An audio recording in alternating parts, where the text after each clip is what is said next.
Hi friends, this is Swarnagiri temple. వర్షం బాగా పడుతుంది, దర్శనం చేసుకోవాలి. ఓకే, చాలా రష్ ఉంది, చాలామంది ఉన్నారు. ఇది ఎంత పైకి ఉంటుందో ఇంకా పైకి వెళ్ళాలి. వెళ్ళిన తర్వాత ఇంకేమైనా ఉంటే అప్డేట్ చేస్తాం. బాగుంది అని వీడియో కవర్ చేద్దామంటే వర్షం బాగా పడుతుంది. దర్శనం చేసుకోక తప్పదు కాబట్టి వానలోనే దర్శనానికి వెళ్తున్నాం. ఇది ఇంకొక ద్వారం అనుకుంటా.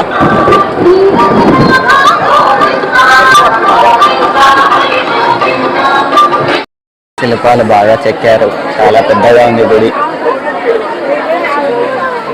రష్ కూడా చాలా మంది ఉన్నారు. హనుమంతుడు చాలా బాగున్నాడు, చాలా పెద్దగా. అంతా చాలా బాగుంది స్వర్ణగిరి టెంపుల్. కానీ ఇక్కడ మాకు వీడియో తీసుకోవడానికి కానీ ఫోన్స్ ఏమీ అలవలేవు. నేను కొంచెం బయటకు వచ్చాక తీస్తున్నాను. ఇంకేమైనా మిస్ అయ్యి ఉంటే మీరే స్వయంగా వచ్చి దర్శనం చేసుకోండి. చాలా చాలా బాగుంది. Okay, thank you.